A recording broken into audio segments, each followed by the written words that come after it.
Hello everyone, Shrimati मोहरी देवी Tapadia girls college के YouTube channel में आपका फिर से स्वागत है। पिछले वीडियो लेक्चर्स में हमने एंटीजेंस के फीचर्स के बारे में देखा था। हमने पढ़ा था कि एक एंटीजन प्रॉपरली कहलाने के लिए क्या क्या चीज़ें ज़रूरी है।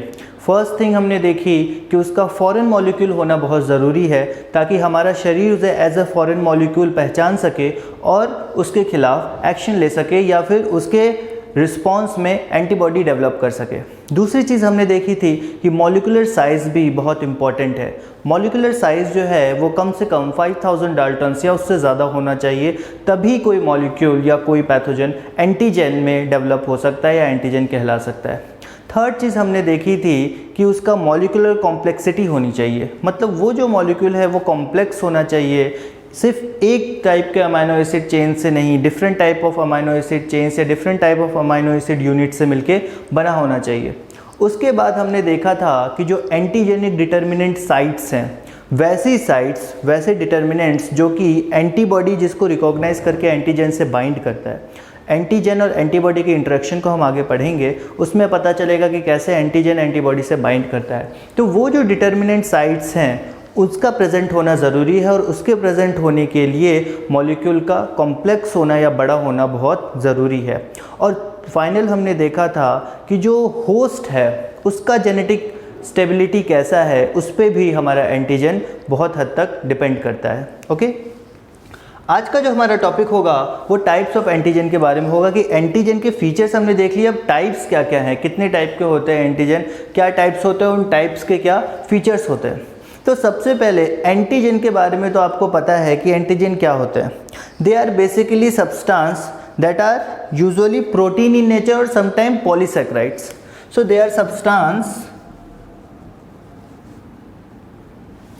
substance which are usually protein or sometimes polysaccharide in nature।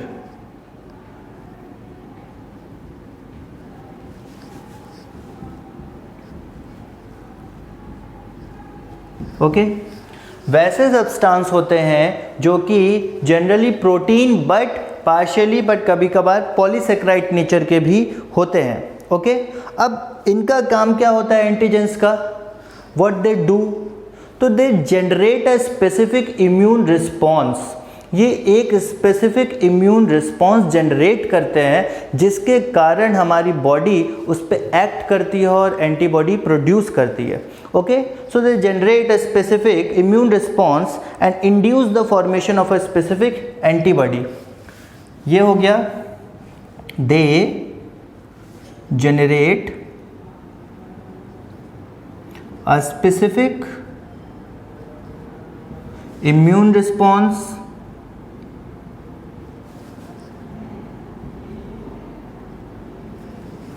and induce करना मतलब कि उसको एक्टिवेट करना, induce the generation या formation of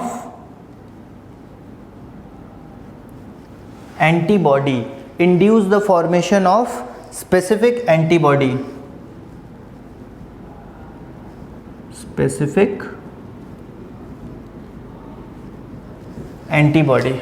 so they generate a specific immune response and induce the formation of specific antibody। एक specific immune response देते हैं, generate करते हैं। वो इम्यून रिस्पॉन्स कैसा होता है, अपन ने जो पढ़ा एंटीजेनिक डिटर्मिनेंट्स पॉइंट, तो वो जो पॉइंट है वो क्या है, वो एक तरह का इम्यून रिस्पॉन्स है, वो एक तरह की पहचान है इनकी। तो ये स्पेसिफिक इम्यून रिस्पॉन्स देते हैं जिस रिस्पॉन्स के फीडबैक में, जिस रिस्पॉन्स के रिजल्ट के तौर पे हमारी बॉडी जो है वो कुछ स्पेसिफिक एंटीबॉडी का निर्माण करती है, फॉर्मेशन करती है या जनरेशन करती है। समझ में आया ये चीज़। They are substance which are usually protein या फिर sometimes polysaccharides and immune response create करते हैं, जनरेट करते हैं, जिसके कारण, जिसके फलस्वरूप या जिसके रिस्पॉन्स में हमारी बॉडी जो है स्पेसिफिक एंटीबॉडी उस स्पेसिफिक एंटीजन के लिए बनाती है। ओके, ये चीज़ तो आपको क्लियर होगी। आप इसको प्लीज़ नोट करते जाइएगा, पेन और कॉपी अपने साथ में लेके चला बैठा करो। ओके, सो इसको नोट करते जाना।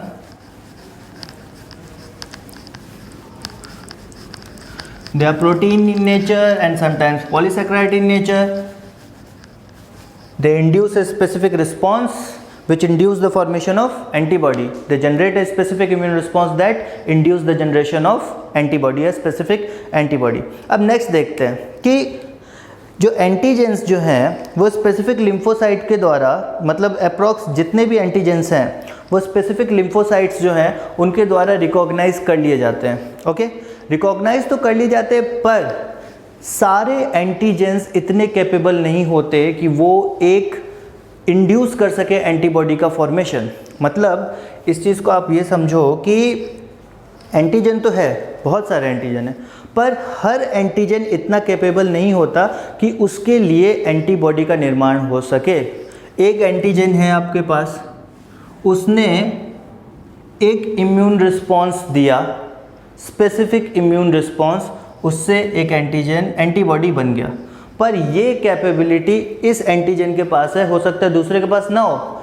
दूसरा एंटीजन रहेगा, वो रिस्पॉन्स दे, तो हो सकता है कि उसके लिए कोई भी एंटीबॉडी ना बने। तो ये डिफरेंस है कि एंटीजन बनाने के लिए भी, एंटीबॉडी बनाने के लिए भी हर एंटीजन कैपेबल नहीं होता, हर एंटीजन का इम्यून रिस्पॉन्स उस तरह का नहीं होता कि जिससे एंटीबॉडी बन सके। सारे एंटीजेंस को तो लिम्फोसाइट रिकॉग्नाइज करता है, बट हर एंटीजन के प्रति लिम्फोसाइट से हमारे जो सेल्स हैं, इम्यून सेल्स, वो एंटीबॉडी नहीं प्रोवाइड करते हैं। ओके, ये चीज़ आई थिंक आपको समझ में आई होगी। तो एंटीजन में भी हर एंटीजन के लिए लिम्फोसाइट से हमारे इम्यून सेल्स एंटीबॉडी जनरेट नहीं करते हैं। अब एक टर्म यहाँ पे आता है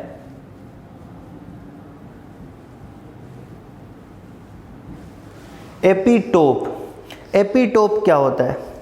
यहाँ पे एक चीज़ और, एंटीजेंस जो है ना उनके साथ एक टर्म और आप लिखना,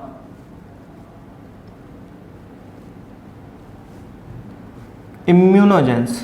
अब एंटीजेंस इम्यूनोजेंस एक ही हैं, बट एक छोटा सा डिफरेंस है। इम्यूनोजेंस वो एंटीजेंस हैं जो कि इम्यून रिस्पॉन्स जनरेट कर सकते हैं। इम्यूनोजेंस those molecules or those antigens which are capable of inducing or which are capable of generating immune response, जिनके रिएक्शन में सामने वाला जो मॉलिक्यूल है, सामने जो सेल्स हैं, वो आपको एंटीबॉडी प्रोवाइड कराते हैं। सो दे आर इम्यूनोजेंस। ओके, वैसे एंटीजेंस जो कि रिस्पॉन्स देते हैं, जो कि आपको जो इम्यूनो सेल्स हैं, इम्यून सेल्स, उनको रिस्पॉन्स देते हैं ताकि वो एंटीबॉडी जो है वो प्रोड्यूस कर सके। ओके, नेक्स्ट अपन एपिटोप पे आते हैं। एपिटोप क्या है? एपिटोप जो है वो एंटीजेंस के वो रीजन्स हैं, वो पोर्शंस हैं एंटीजन के, जिनके द्वारा जो सेल्स हैं वो उनको पहचानते हैं। Okay, they are the active regions of immunogen. They are the active region of immunogen.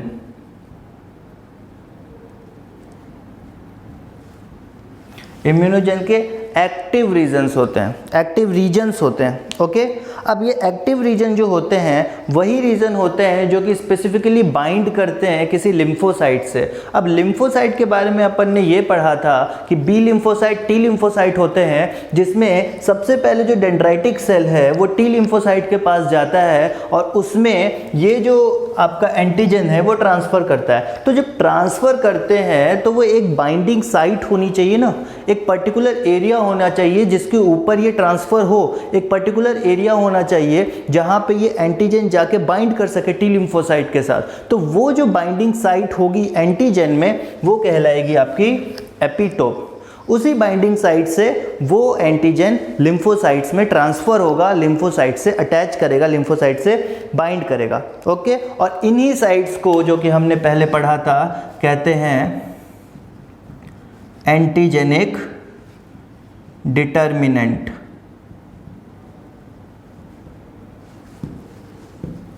कल के वीडियो में हमने ये देखा था एंटीजेनिक डिटर्मिनेंट इन्हीं को कहते हैं वैसे साइट्स जो कि लिम्फोसाइट से जाके अटैच होते हैं, लिम्फोसाइट से जाके बाइंड होते हैं और उन्हें एक्टिवेट करते हैं ताकि वो एक मेमोरी भी रख सकें और उसके साथ साथ एंटीबॉडी भी प्रोड्यूस कर सकें। सो वो जो साइट्स होते हैं एंटीजन में उसको अपन एपिटोप बोलते हैं।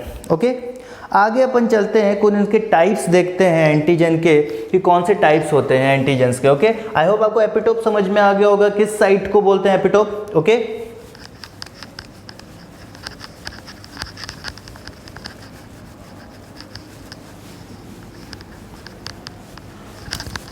आफ्टर एपिटोप अब अपन चलते हैं कि इनमें टाइप्स क्या है इन एंटीजन्स के। ओके, सबसे पहला अपन देखते हैं type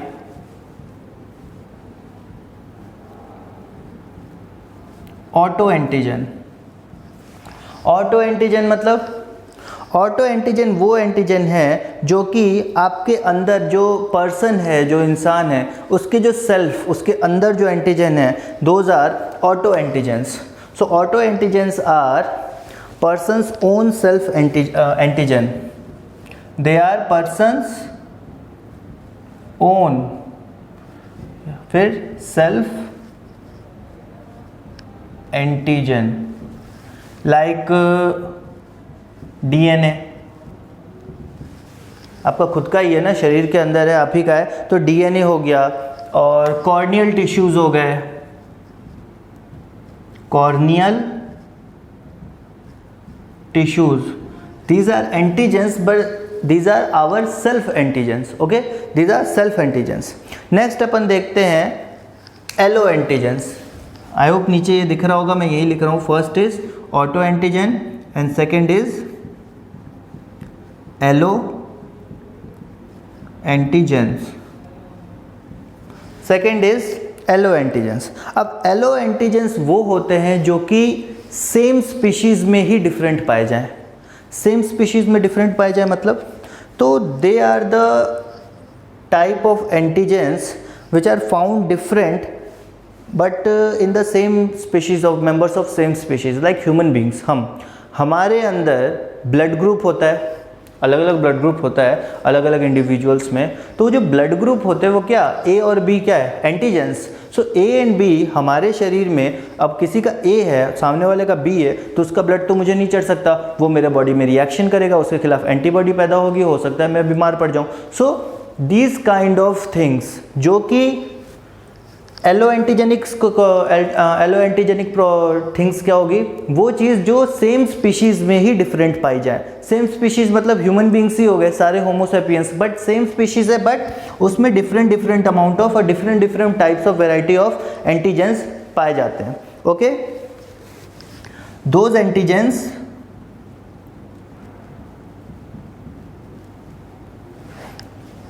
which are found, those antigens which are found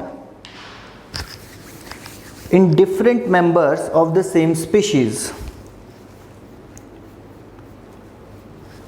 those antigens which are found in different, इसको इस तरह से समझना, those antigens which are found in different member of the same species नहीं। देखो, वैसे जो एंटीजेंस जो कि डिफरेंट मेंबर में डिफरेंट पाए जाते हैं, एक ही स्पीशीज, एक स्पीशीज है, ठीक है, और ये भी होमोसेपियंस, ये भी होमोसेपियंस, इसके पास ए है, इसके पास मान लो बी है, तो स्पीशीज एक है, एंटीजेंस अलग अलग है। ये एंटीजन अगर इसमें जाएगा तो इसको किसके लिए हार्मफुल है, ये एंटीजन अगर इसमें जाएगा तो इसके लिए हार्मफुल है। ये डिफरेंस क्लियर हुआ कि एक ही स्पीशीज में अलग अलग टाइप के एंटीजेंस पाए जा रहे हैं। ओके, तो वो एक के लिए हार्मफुल होगा, एक के लिए यूजफुल होगा। दोज एंटीजेंस, इसको मैं ठीक करूं,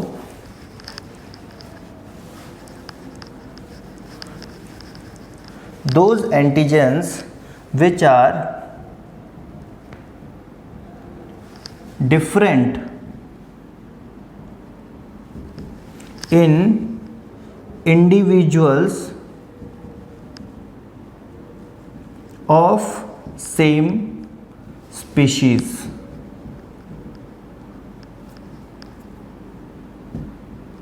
ये है कि those antigens which are different in individuals of same species, वैसे एंटीजन जो कि सेम स्पीशीज के इंडिविजुअल में भी डिफरेंट पाए जाते हैं। तो अब एक ही स्पीशीज होमो सेपियंस, उसमें ब्लड ग्रुप अलग अलग है, तो एक का ब्लड दूसरे को नहीं चढ़ा सकते, दूसरे का ब्लड किसी और को नहीं चढ़ा सकते। अगर ब्लड ग्रुप डिफरेंट है तो सेम ब्लड ग्रुप है तो उसकी बात अलग है, बट डिफरेंट ब्लड ग्रुप नहीं चढ़ा सकते।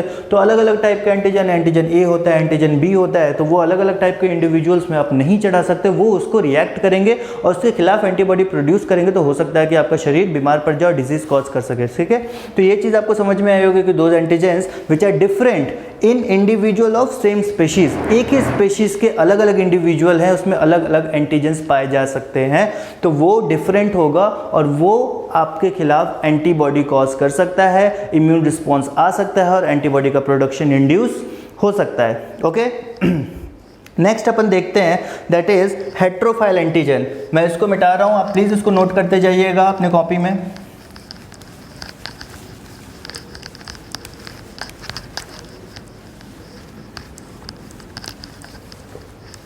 थर्ड इज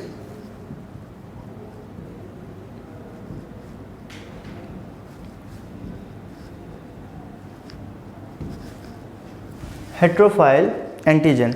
अब हेट्रोफाइल एंटीजन क्या है कि they are the identical antigen found in the cell of different species.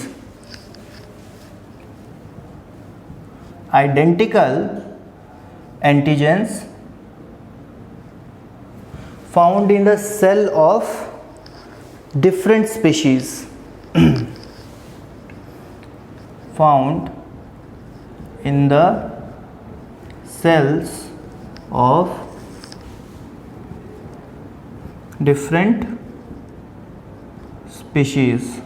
अब पिछला अपन ने क्या देखा कि सेम स्पीशीज में दो अलग अलग एंटीजन, बट यहाँ क्या है, दो अलग अलग स्पीशीज में same antigen, it's just opposite of the last one. Okay, आपका जो एलो एंटीजेनिक है और हेट्रोफिलिक है वो एक तरह से अपोजिट है, क्योंकि यहाँ पे बोला जा रहा है कि अलग अलग स्पीशीज में एक ही एंटीजन पाया जाएगा, और वहाँ बोला जा रहा था कि एक ही स्पीशीज में अलग अलग टाइप के एंटीजन पाए जा सकते हैं। ओके, तो आपको ये चीज़ समझ में आएगी कि दो आइडेंटिकल एंटीजेंस मतलब एक ही टाइप का antigen found in the cells of different species, identical antigen found in the cells of different species। next अपन देखते हैं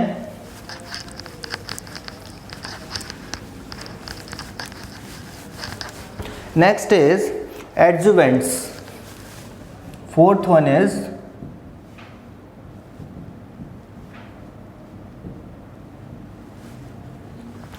adjuvants।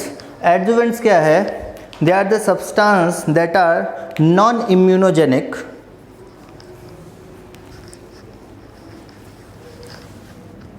substance that are non-immunogenic but they are the substance which are non immunogenic, पर किसी और से complex form करके किसी और के साथ अटैच होके ये इम्यून रिस्पॉन्स ऐड कर सकते हैं। ओके, मतलब अब ये तो खुद जो है वो इम्यूनोजेनिक सब्सटेंस नहीं है, they are non immunogenic, but अगर ये किसी और के साथ ऐड होंगे तो उसकी इम्यूनोजेनिक कैपेबिलिटी को वो बढ़ाते हैं, इन्हेंस करते हैं। तो they are the non-immunogenic substances but enhance the immunogenicity, enhance the immunogenicity of any added immunogen। I hope आपको ये इम्यूनोजेनिसिटी में कोई प्रॉब्लम नहीं हो रहेगी। इम्यूनोजेन मैंने बताया था वैसे एंटीजन जो कि इम्यून रिस्पॉन्स इंड्यूस करते हैं, इम्यून रिस्पॉन्स जनरेट करते हैं। ओके, तो एडजुवेंट क्या होते हैं? वो सब्सटेंस होते हैं जो कि खुद नॉन इम्यूनोजेनिक होंगे, अगर अलग होंगे तो किसी भी टाइप का इम्यून रिस्पॉन्स नहीं देंगे, बट किसी और मॉलिक्यूल के साथ अटैच होके, किसी इम्यूनोजेनिक मॉलिक्यूल के साथ अटैच होके वो उसकी इम्यूनोजेनिसिटी बढ़ा देते हैं, उसकी इंड्यूसिंग कैपेसिटी, एंटीबॉडी को प्रोड्यूस करने की कैपेसिटी बढ़ा देते हैं। ओके, सो आगे अपन देखते हैं, छोटा सा और टॉपिक है कि जिसमें केमिकल नेचर जो है आपके एंटीजेंस का वो क्या होता है, किस टाइप के केमिकल्स होते हैं इनमें। बेसिक तो हमने सबसे पहले ही पढ़ लिया, जो फर्स्ट पॉइंट हमने यहाँ पे पढ़ा था कि they are protein in nature. Protein in nature that means कि दे हैव प्रोटीन्स। प्रोटीन और पॉलीसेकेराइड होंगे, ये तो हमने पढ़ ही लिया था। First is protein. तो प्रोटीन यहाँ पे प्रेजेंट होगा, तो मेजॉरिटी जो इम्यूनोजेन होंगे वो प्रोटीन से बने होंगे या प्रोटीन इसमें पाए जाएंगे, और ये प्योर प्रोटीन्स भी हो सकते हैं और वैसे प्रोटीन्स भी होंगे जो कि ग्लाइकोप्रोटीन्स या लिपोप्रोटीन्स हो। ग्लाइकोप्रोटीन्स किसे बोलते हैं? ग्लूकोज प्लस प्रोटीन, और लिपोप्रोटीन क्या होता है? Lipid plus protein. तो वैसे प्रोटीन्स भी हो सकते हैं। Okay, so proteins are very good immunogens. तो एक तो प्रोटीन हो गया, सेकेंड क्या है? पॉलीसेकेराइड। पॉलीसेकेराइड के बारे में मैंने बता दिया था कि पॉलीसेकेराइड और लिपोसेकेराइड ये भी अच्छे इम्यूनोजेंस होते हैं। ओके, प्रोटीन हो गया, पॉलीसेकेराइड हो गया। थर्ड अपन देखते हैं nucleic acid. Nucleic acids, actually nucleic acids जो होते हैं वो पुअर इम्यूनोजेंस होते हैं, वो इम्यूनोजेंस अच्छे नहीं होते हैं, बट वो जब किसी से सिंगल स्ट्रैंडेड इम्यूनोजेन जो होंगे, दैट मीन्स कि जो सिंगल स्ट्रैंडेड आपके न्यूक्लिक एसिड्स होंगे वो एज एन इम्यूनोजेन एक्ट कर सकते हैं, या फिर किसी प्रोटीन के साथ कॉम्प्लेक्स होंगे तभी वो एक्ट कर पाएंगे। तो न्यूक्लिक एसिड का क्या हो गया? या तो फिर सिंगल स्ट्रैंडेड होंगे या फिर कॉम्प्लेक्स विथ प्रोटीन। ओके, तो ये डिफरेंस समझ में आया, प्रोटीन, पॉलीसेकेराइड, न्यूक्लिक एसिड का। And fourth and final is lipids.